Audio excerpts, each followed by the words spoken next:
Welcome, everyone. And today here we are with Ambika Devi, and she is a author, a spiritual leader. She's a doctor in her field.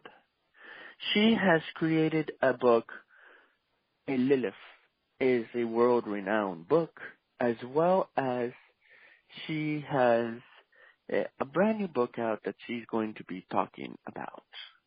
So without further ado, I just want to say thank you so much, Ambaka, for being in the show.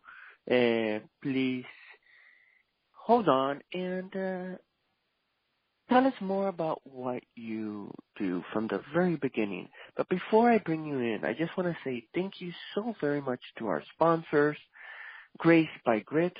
If you want to become athletic, if you want to be an entrepreneur woman that wants to look sexy, check out gracebygrit.com. This is a company made by women for women, regardless if you're an entrepreneur or not. Check them out at gracebygrit.com. Now, without further ado, Ambika, thank you so very much for coming. Tell us a little bit more about yourself. Thank you very much, Juan Carlos. It's a pleasure to be here. My new book, Unfolding Happiness, is in the self-help genre, and it is a book about happiness, health, and Ayurveda. And I was asked to help an Ayurveda doctor write this book, and so I took the helm and forged the project with him and for him.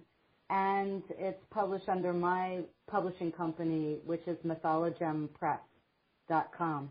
And my main focus is in giving people little ideas and things they can shift that are just little steps at a time so that they can learn more about where happiness really comes from and achieve that, experience it, and also find a new relationship to health and with the ancient wisdom of Ayurveda, which is a sister science to yoga and also Jyotish, Jyotish being astrology, which is another vocation of mine.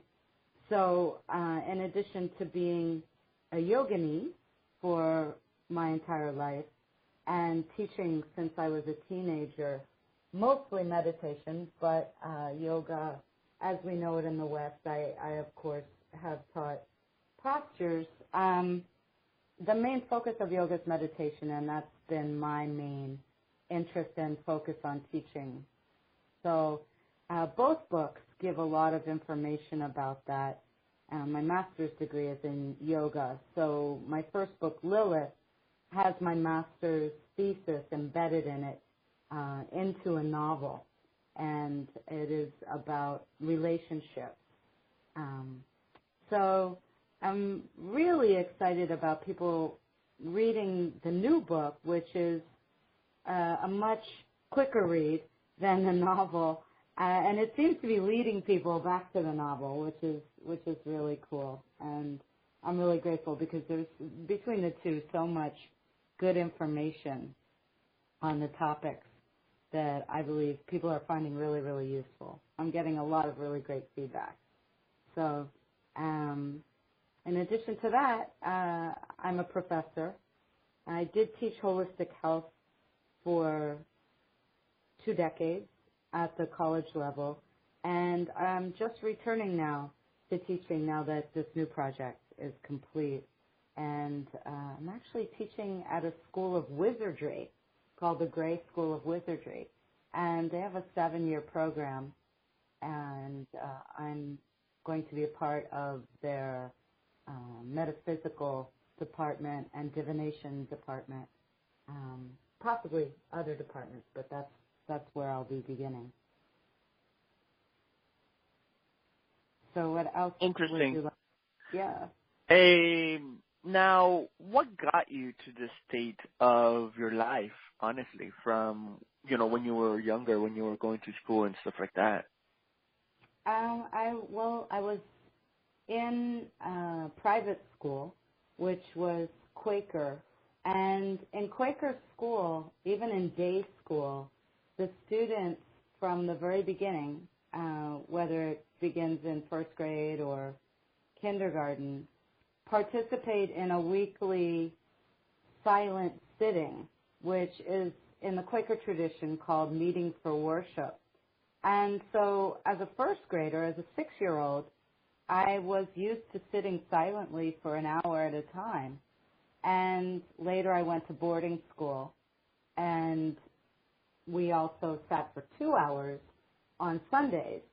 So meditation has been a part of my standardized education, as well as when I was a very small child, my mother introduced me to yoga. She took me to yoga classes with her. And so I was introduced at a very early age. In addition to that, a yogi named Yogi Amrit Desai came to visit my school when I was in first grade, and during a May Day celebration. And he and his disciples did yoga postures to music, and I was absolutely taken by it and turned to one of my classmates and said, I'm going to do that. Not too long after that, a very well-known artist, Peter Max, was having an art opening, and I was really, really into him when I was a little kid. I loved his art. He did animation on a TV show that I used to love when I was a little kid, and my mom found out that he was having an art opening nearby, and so she surprised me and took me to the art opening. And he was a devotee of Swami Vishnudevananda. Swami Vishnudevananda was a disciple of Swami Shivananda and a colleague of Swami Satchitananda. And Peter Max had created books with his artwork and the words and philosophy of Swami Satchitananda. And my mom let me pick out one of the books. They're little books, almost like the length of a poem, but with many pictures in them, paintings of Peter's. And I loved that book. I read it every single night before I went to bed. And the one I picked out is called Thought. There were 4 in the series at the time. Later, I collected all 4.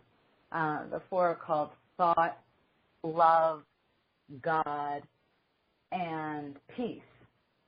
And so the Thought book really captured me. I can't really say if it was the few words that I read when I first opened it, the color of the cover, but they really spoke to me. And when I wrote my master's thesis, I actually quoted from the book. I mean, it's had that much impact on me. And I used a lot of Swami Satchitananda's writing as inspiration and for quotes in my thesis. And later I went to study at Swami Vishnudevananda's ashram in the Bahamas, and I've studied in the yoga tradition all my life. I've studied at different schools and received certifications from various teacher trainings and have taught since the 70s. So it's been a part of my life all along.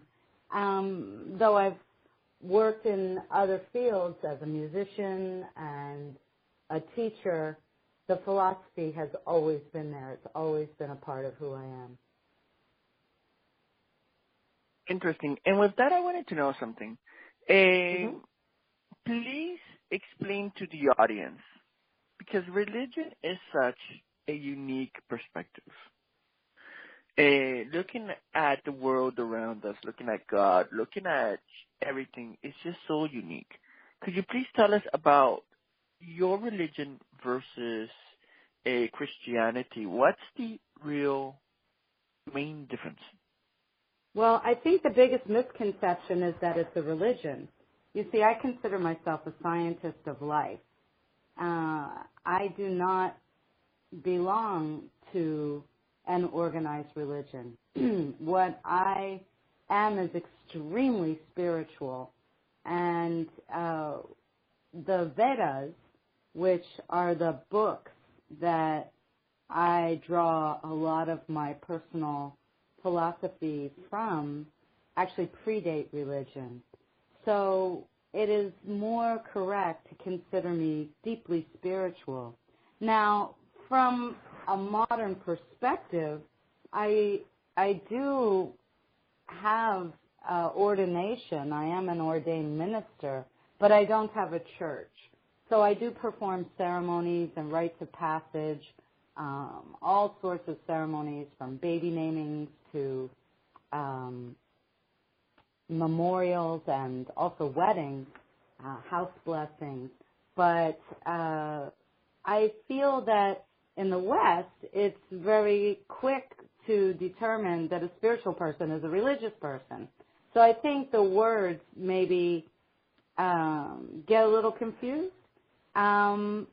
So, I believe in a divine power, but I also see it as masculine and feminine. And I am an astrologer, and I relate deeply to nature. So when people ask me, where is your church, I point outside and say out there in nature. And to me, the divine sound is in everything natural, from the sound of our voices to the wind, to water, rain, anything in nature, to me, has that power and spark, and the spark of life that's in every cell, and in the more greater and gross things that we can relate to in weight and texture. These all possess this divine power, and I don't see it as one gender or the other. To me, it melts together. Interesting, and not to be confrontational or No, not that's to make you feel uncomfortable or anything. But my question is the following: society dictates, unfortunately, what's normal to them. Mm-hmm. So when you're telling me this,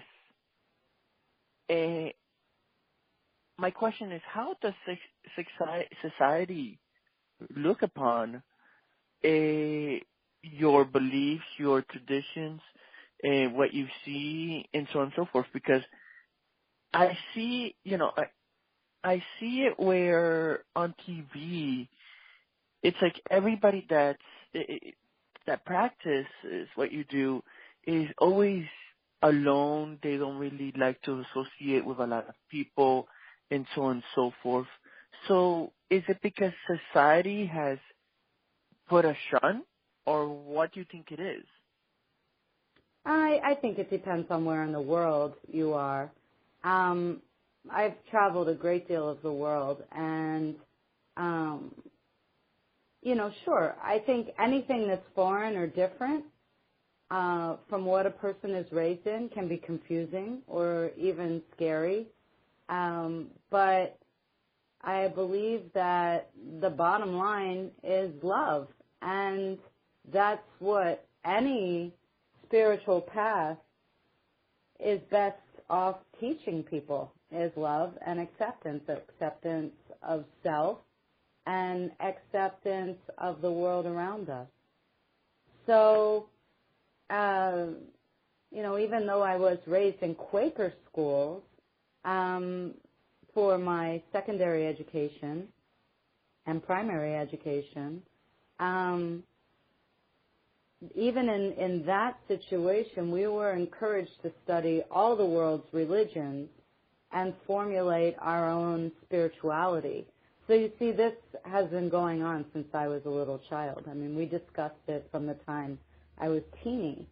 So I was well aware by the time I was in 6th grade about so many world religions and traditions from the East, from the West, and indigenous and had really formulated my own personal way to relate to a greater power. And I realized this is much different. And every once in a while I'll encounter someone's dogma, but I believe whenever we're met with adversity like that, it's best to just return with love. And that usually melts it down and creates a pathway of communication. Now, since you've been a doctorate in your field, since you've been a doctor in what you do, who have you been able to really help and really hone in what you know how to emotionally get them to a better state of mind, of self? Actually, one of the great teachings of meditation, which is what my doctoral studies are in, has to do with getting out of the mind. And I believe one of the misconceptions is to believe that the mind is who we are. The mind, as the ego mind, is very convincing, and this confuses people to believe that the body is the end all, that the physical body is who we really are. Even though a lot of these dogmas in different spiritual directions speak of something greater or spirit, I don't feel that they give opportunity for a full bodily felt sensation or realization of this. Whereas meditation, this is exactly what it does. So to be in a meditative state, one can get into a meditative state by means of several entry points. One is through physical movement and exercise. This could happen from cleaning or dancing or a sport. And this is the aspect of which and by which yoga, by means of the postures, is taught in the West. So that's just one little tiny bit of yoga. You see, yoga is really about getting ready and settled into meditation. But yoga has been used as a name, a brand, for a physical exercise. So right there, it's a little bit confusing to the Westerner, because when they think yoga, they think only of the postures. And the true intention of a yogic practice is to get out of the mind and get in a meditative state. A second level entry point into meditation is by means of creative visualization. So this is likened to hypnosis, whereby a voice, a person, is talking us into a meditative state through different creative visualizations and leading us on a mind path that will eventually let us drop in to a meditative state. And then the, believe it or not, easiest way, but seems to be the most challenging way, is quite simple, and that's sitting up straight in a comfortable position, focusing on the breath at the front edges of the nostrils, and then diving inside, which is actually, if you imagine, about 2 to 3 inches behind your forehead. So inside your head, and then just watching and witnessing. So even though that's the easiest way to practice, that seems to be the most challenging way for people to approach it. So they're very, very quick to try exercise, and also a talk-down style. So, I think this is why hypnosis had such a big popularity, because it helped people reduce stress, whether it was to change a habit or create a habit or help with pain. it's a known fact now that with pain, if we simply acknowledge it and give it space to be, it will instantly reduce by 50%. That shows just how powerful the mind is, just how powerfully creative the mind is. And then the more we practice meditation, the more we realize we aren't the mind. There are 5 symptoms of knowing that you're in a meditative state. One is that you don't know where you are. Another, that you don't know whether you are a gender. It disappears. You become just a form of energy. We don't know what day it is, what time it is, and we don't know that we are. So we completely disappear. It's similar, but not exactly like dreaming, a very, very lucid dream or just that dream state. Now, we carry a lot of tension with us into sleep. So many, many people are not getting the deep rest or the hours that they need. And it's also a known fact that to practice meditation, even for a short time during the day, is a way to gain some restful energy, as if you're sleeping. This is why the sleep styles or creative visualizations have become very popular, because it's actually quite challenging to stay in a meditative state while listening and being led through a top-down creative visualization, it's also called Yoga Nidra, because what happens is the brainwaves kind of slip into sleep. But that's an okay thing, because if a person is lacking sleep so much, then to be able to fall asleep is what they really need in that moment. You understand? I definitely understand what you're saying. Now, with that, a question is, in society, a lot of doctors, medical doctors, they start prescribing so many different drugs, so many different cocktails to try to, make the mind, relax and so on and so forth. And the side effects are really ill will. It's very ugly. People look like they are not themselves at all. Mentally, they start losing brain cells and all that stuff.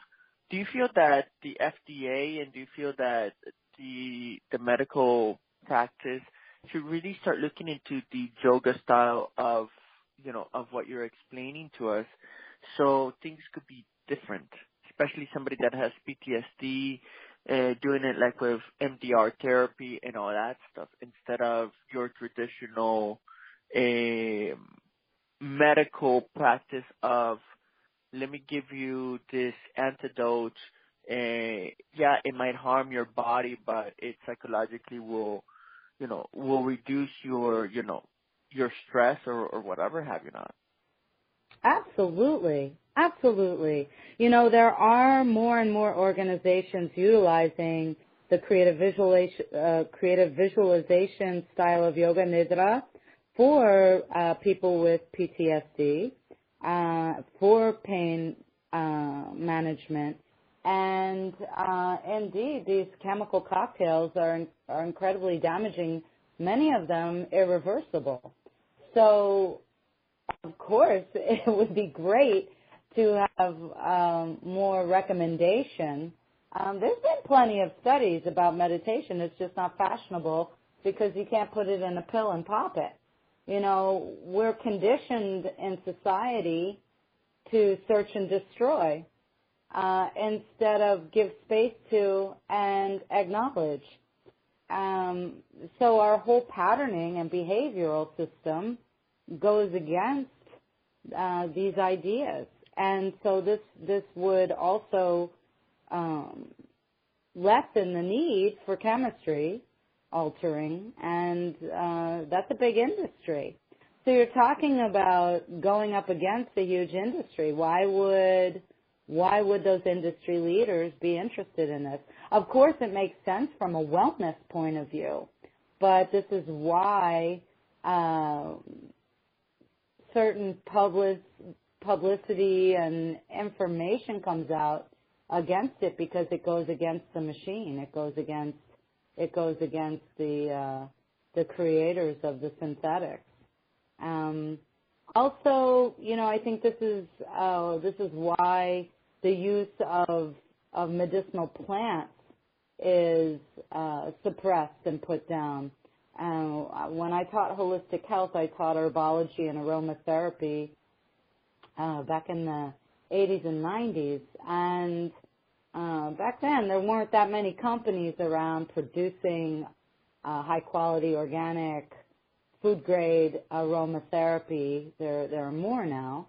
I studied with an old American folk herbalist who was the kind of doctor that used to visit people, and he made medicine, and he was a medical doctor who was very, very adept at the herbal world. In the United States, in the early 1800s, homeopathy was fashionable. There were hundreds of homeopathic colleges in the United States, and then when drug factories came into vogue and into being, there was a team put together to discount their validity, and it shut all of them except for 5 of them down.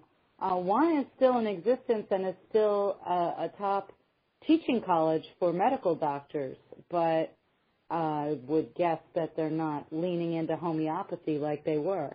Homeopathic medicine was back earlier, prior to all of this going on, the responsibility of the physician.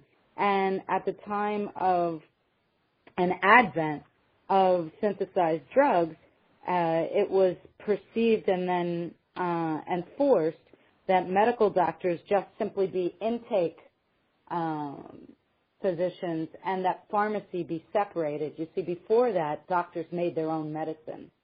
So one needs to look at the history of modern medicine to understand more about it. You see, it's not that old. It's only, just barely a couple hundred years old. That's not very old in the scheme of things. When we think of plants, now we're seeing in psychotropic healing, we're seeing indigenous plants. There's a college in California where psychiatrists train and study indigenous plants, mostly high in DMT. So these are plants that were used ceremonially by indigenous tribes in the Americas. So we're talking North America, Central America, and South America, and a variety of plants, including cacti, fungi, and vines. So, but then the danger is that things end up on the street, and that's where the mess happens. You see, one of the most important elements of these indigenous plants and the uses of them is a shaman, because the shaman leads the participant, the one ingesting, in a ceremony and on a journey for their healing. Now, there are places in South America people can go. I used to take people to Peru, and still will, if people want me to, because I feel it's important, if you're doing something like this, to do it legally, and also with a proper shaman. And so people do this. Unfortunately, a lot of people wait till it's too late. They don't jump into that right away. And I think a lot of it is because of the conditioning of society and also the legalities here in this country. There is a plant that's being used legally. There are several. And a fungi. So I don't know if you're familiar with these titles or words. There's kombucha, which is a fungi. And that a lot of people are finding help with digestion and feel calm by it. There's kava, which is from Fiji and the outlying islands. This is an incredible calmative and also great for the body for sleep. Helps really relax. Doesn't make you sleepy. Those are perfectly legal. And then there's kratom, which is being used for everything from PTSD to pain. And there's a lot of struggle over kratom in the United States. It goes up against votes all the time. Local to me, there's a little bar that's what they serve. They serve those 3 drinks. It's an herbal bar.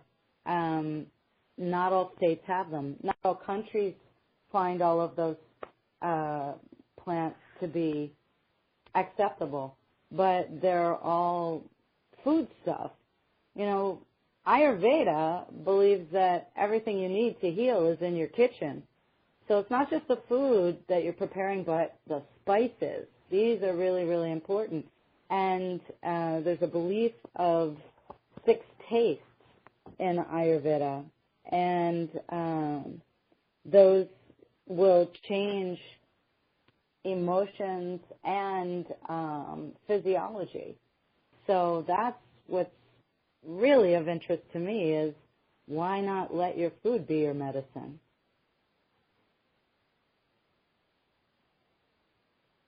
Interesting. Fair enough. Now, with everything with the FDA, what we were talking about and stuff like that, and now finally Congress is accepting because they can't do anything else but accept. People are starting to have medicinal marijuana and all that stuff. Do you think that it's 2017 now? Do you think in the next 5 years, the holistical way of thinking, the herbal medicines are going to thrive back and finally, these companies that have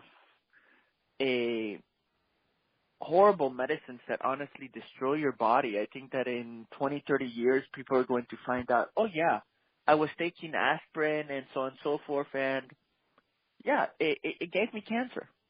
Oh, sorry. You know what I'm saying? I'm like, I think that the world... Well, let's not use aspirin as the example because aspirin actually comes from white willow bark. So that's actually a good herb. But let's look at synthetics and one of the biggest troublesome drugs, in my opinion, is OxyContin. Yeah, correct. There was a time when opiates were used in laudanum. It comes from a plant. Sure, plants can be abused, but in the case of marijuana, thank goodness we're allowed to have hemp seeds for protein and fiber because it's a really good, sustainable crop. I think we need to consider this, too, when we're looking at things that we're using medicinally and as food stuff. Is it sustainable? Is it good for the earth? I think this is something that is negated quite often. In the case of marijuana, it helps so much for so many different aspects of cancer, from helping with appetite and digestion and with anxiety. I believe one of the biggest hindrances is control and finance. If it can't be controlled and the financial flow can't be dominated, that's where the issues crop up.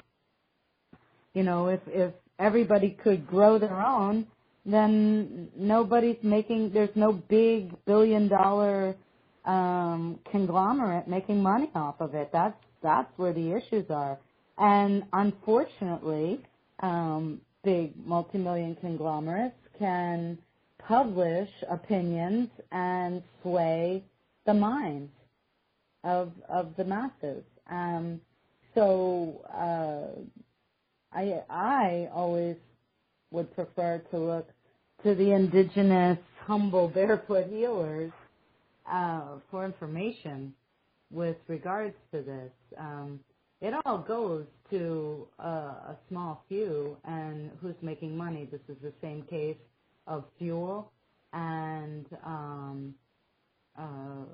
resources, you know, from running our cars to running our light. You know, this is the issue with society. It's not with just the elements in question, and it's control. It's control of resources, it's control of finance, and it's control of the mind of the masses. So now with that, if you could tell me more about your book, your astrology that you created when you were doing your thesis. You said that you have it sprinkled in there little bits. Mm-hmm. Could you give us an excerpt of your first book?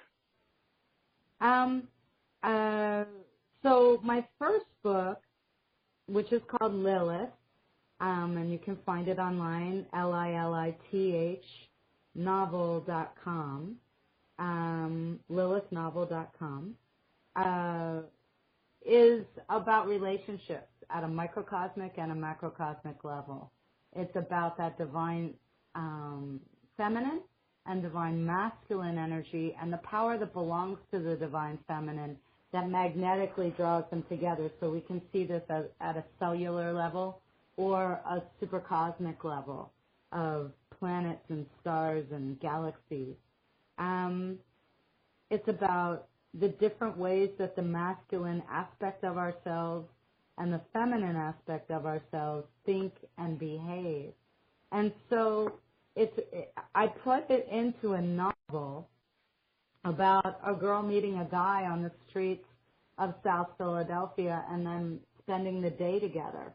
So the entire book takes place in the course of a day, but there's a lot of flashing back and memories and discussions and, you know, it's so luscious when we get involved in a conversation with someone where we feel we could just go on forever, where time disappears. And that's exactly what I was proving, is that there's no such thing as time.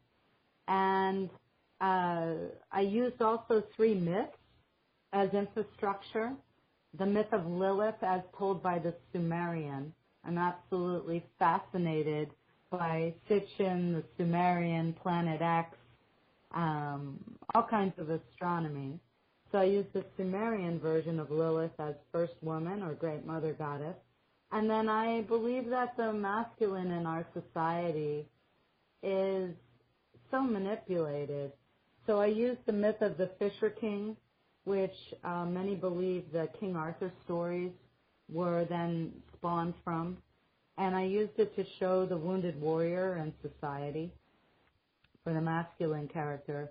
And then the story of creation, because that's how the masculine and feminine come together. And so I used the creation story as told by the Inca, because at the time when I was finishing the book, I was spending a lot of time with Quero shaman in Peru. They're from the high Andes, from the mountains, and a lot of the stories are from my life. So the Lilith character is based on me. So there's a lot of biographical information.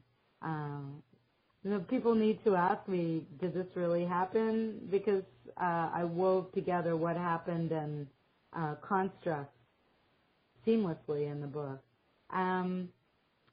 So some things really did happen in my life. And I do talk about how tarot cards came to me and my existential realization about organized religion at the age of 9 and a story my mother told me about when she realized she was pregnant with me and all sorts of viewpoints of relationships. And the female character speaks with 2 nature spirits, a male and a female. They're winged, so some people would relate to them as angels. The idea of angels came from earlier mythologies, and myself being a Sanskrit scholar, I used the titles in Sanskrit. So a Gandharva, which is the voice of God, but in a Catholic or Christian-based religion, that would be called like a Metatron, the voice of God, and an Apsara, which is a dancer of God. And then the masculine character in the story has a board of directors in his head that are all his different ego-projected personas, and they all have discussions. And just from my observation of people and counseling people in relationships over the years, I see a distinct difference in the way women relate to the mind and higher self and the way men do.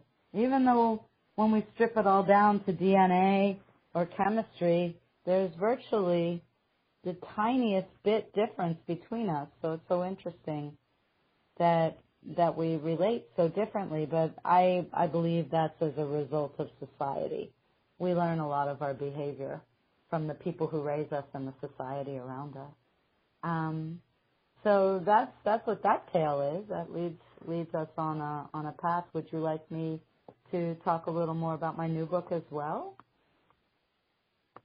Yes, please. But before you do that, if you could please explain to us what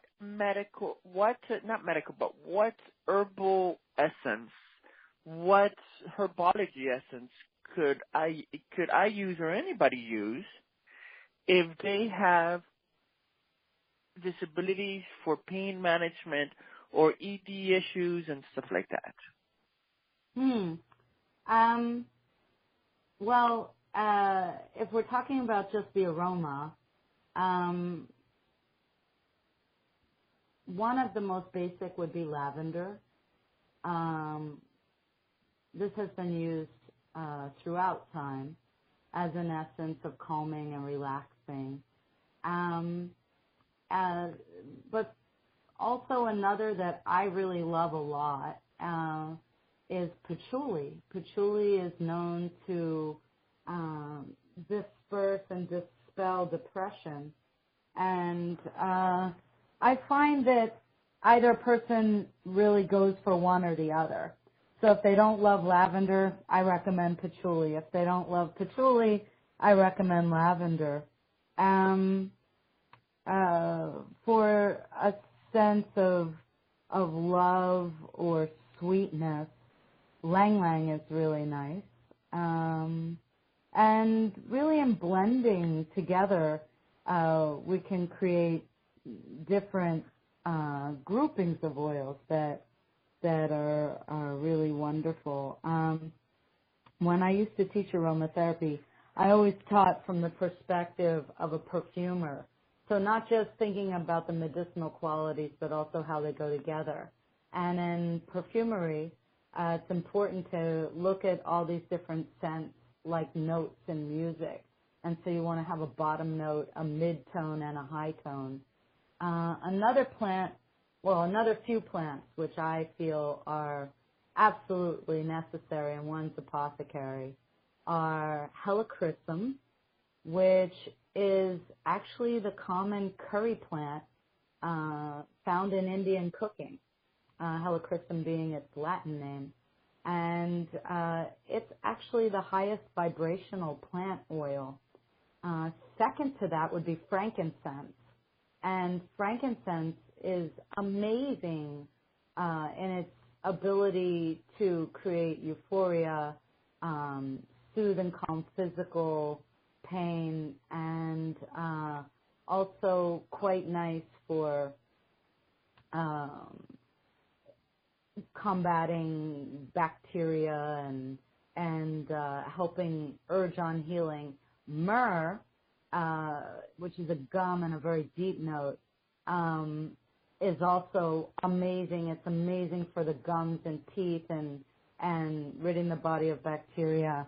A lot of times what's plaguing people are bacterial situations and viral situations. And so myrrh and frankincense work really, really nicely together. Curry is not the blend of spices, but that singular leaf. You can usually find those in Asian stores.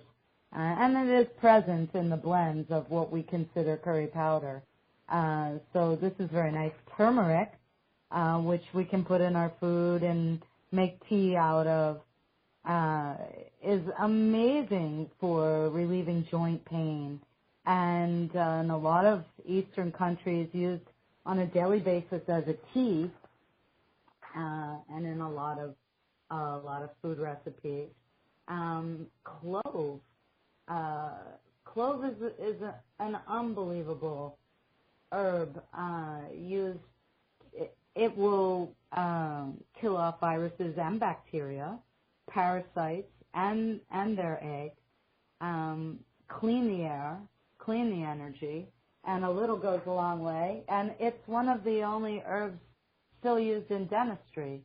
Dentistry is actually one of the most natural of the Western medical practices left, because they are using true herbs and oils still, which I find fascinating. Oregano and thyme. In other countries, thyme is used primarily for lung and respiratory situations. Not discounting or disclosing eucalyptus, but thyme is much more effective at getting rid of those bacteria and ridding the body of viruses. And oregano, very, very powerful for the immune system. So those can all be used in your food, you know. And if you eat a bit all the time, just a little bit every day, you stay healthy. You don't need any of these injections or over-the-counter drugs, you know. I mean, but if you're already in a pattern of using them, it takes time to kind of merge out of them, because the body becomes dependent on the chemistry. So you can't just cold turkey and move from one to the other. You have to be patient with yourself and patient with your transition. I think this is why when somebody visits a doctor, we use the word patient. Although most people going to see a doctor are pretty impatient and, looking to be soothed. And I think this is why the whole idea of sticking something in a tablet or a quick swallow came into vogue, because people want instant gratification. Did that answer your question? It does. Now, talk to me about your newest book. Okay, so Unfolding Happiness. When I finished Lilith, my friend, Dr. Vijay Jain, asked me instantly if I would help him write a book.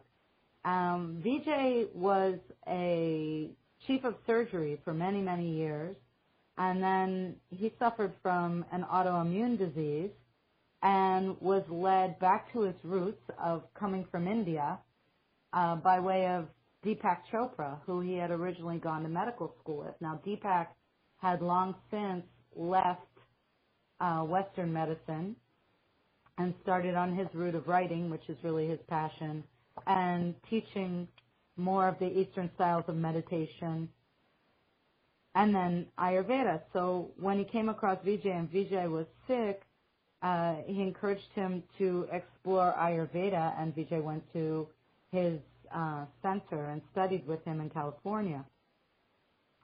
When I met Vijay, he had maintained his Western medical standard and licensure, but had already very much studied at great depth Ayurveda, both in the U.S. with masters and also in India, where he's from. And he had begun an Ayurveda clinic in Florida. And I went to see him because I had been experiencing some things that, even with all my knowledge, I felt I needed just a little extra help with. And he was conducting seasonal internal cleansing that are called Panchakarma. Pancha means 5 and Karma means action. It's an in-residence program where you get a lot of quiet time and meditation. You get massaged every day. And depending on your body type, you might get steams or scrubs, internal cleansing using herbs that will help purge the system, and then learning about lifestyle and new dietary ideas and herbs and the way they affect us from the kitchen. And I participated for many years in them, and over the course of time, even though I had been a vegetarian, I quite naturally became a vegan. I just lost my interest in dairy, and since then, my digestion and body has been completely different and so much happier and healthier.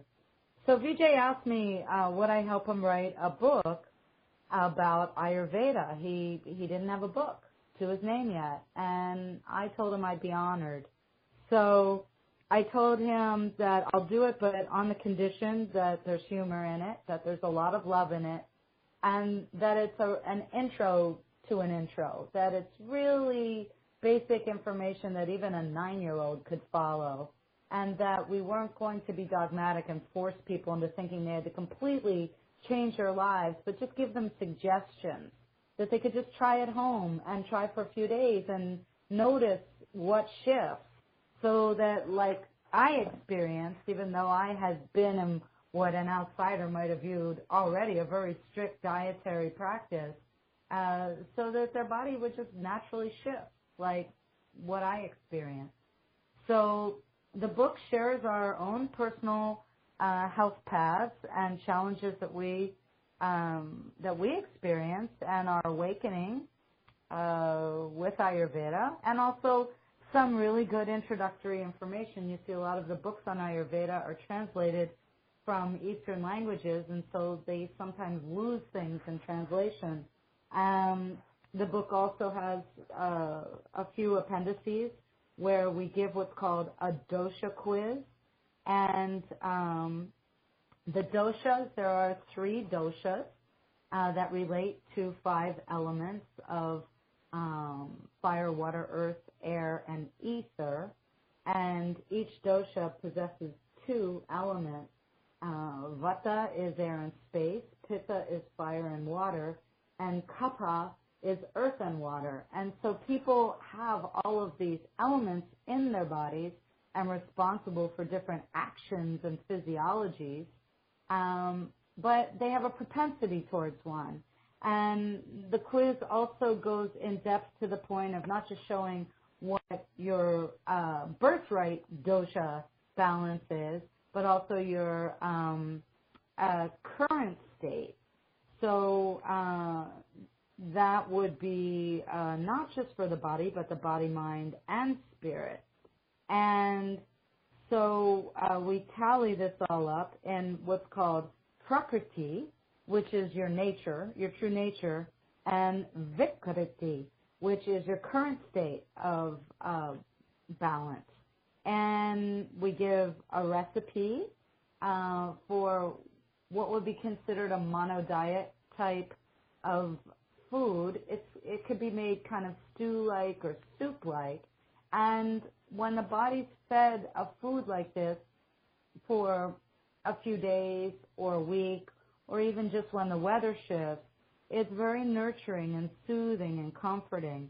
And we describe the 6 flavors because those, when we have each of the 6 tastes in our food, we're satisfied, so we don't overeat. And then we also give directions specific for a self-massage, because another issue is what's being put on the skin. The skin is the largest organ in the body, the integumentary system of skin, hair, nails. And our bodies in most cultures don't get enough oil on them, or enough moisture, or enough bathing. But bathing doesn't have to happen with a lot of soap and products. But the body does respond well to rinsing. And then depending on what your present state is. You might need more or less oil, and the oils would be a little different that you would choose to harmonize your state of being. So we give directions on that, and then from my master's thesis, I pulled Sanskrit glossary words, so very clear in the Devanagari script, the pronunciations and explanations of the terminology used throughout the book. So it's a really nice little intro with some storytelling, and a lot of it is easy enough for an elementary school-aged person to comprehend. So I do encourage adults to read it to children and discuss it with them. I feel like it's so important for them to understand that true health and harmony and happiness can happen and is their birthright, and happens in their kitchen and what they're eating. Perfect. And with that, how could people find you? Well, the easiest way is through my name, Ambika Devi, AmbikaDevi.com. That will take you to my bio. Or Ambika's Wisdom, AmbikasWisdom.com. That will take you to my homepage. The books are under their names, LilithNovel.com and UnfoldingHappiness.com. Everything's interconnected at my website, so whichever way you find your way in, you'll have access to everything else, and links to me on social media, Facebook, Instagram, Twitter. I'm everywhere. So my handles on social media are Ambika Devi Ma, M-A. So should be pretty easy to find me. Is there anything more you'd like me to add today?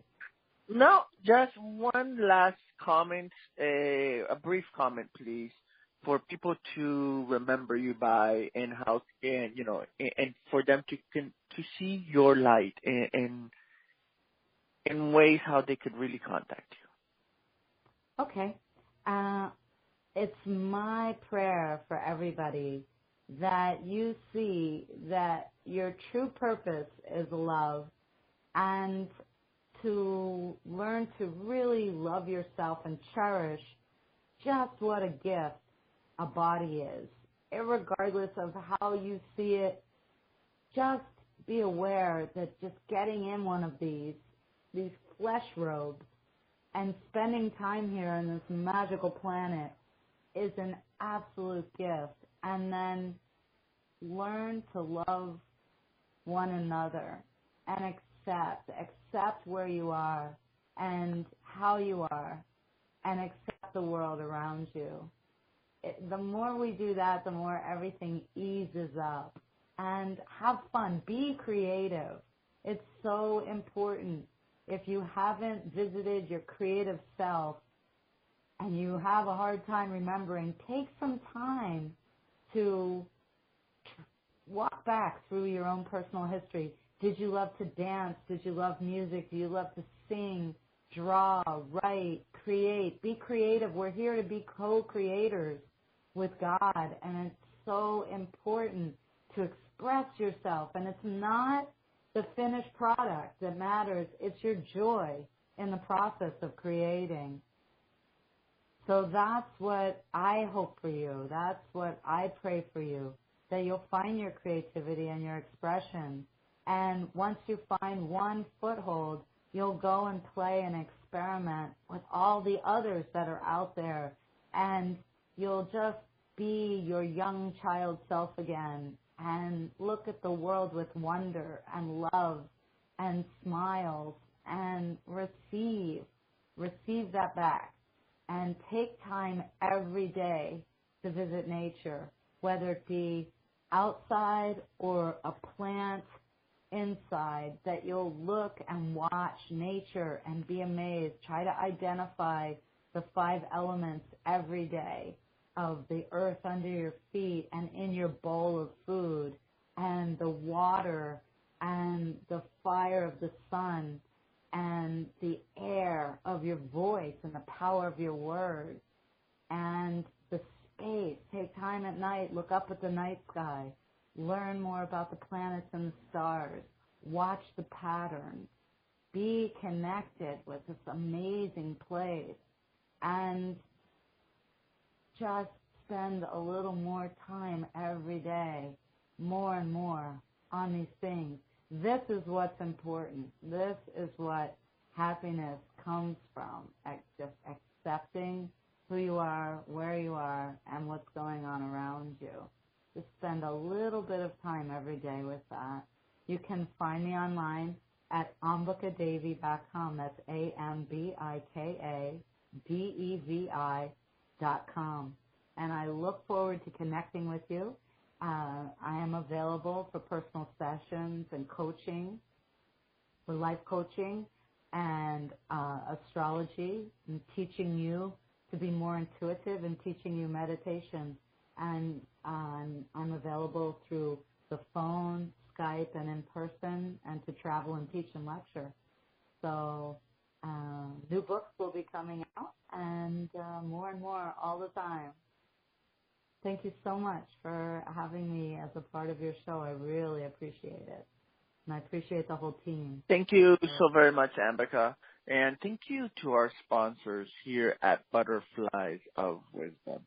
For more information, you could go to www.butterfliesofwisdom.com/Facebook, as well as thank you to our sponsors, and that are gracebygrit.com. If you want to become sexy, if you want to become stylish, if you want to become a great athlete, try out gracebygrit.com and go to the promo code at checkout and type in XO Butterflies to get 20% off, and by Dr. Kelly. If you want more information, you could go to www.drkelly.com. She'll give you a one-on-one psychology course on how to help you create your life better. And if you tell her that you were sent by Butterflies of Wisdom, she'll give you some percentage off. So thanks so much, Ambika, and thanks so much for our sponsors. This was Butterflies of Wisdom. To the next episode. Thanks, you guys. Take care. Thank you.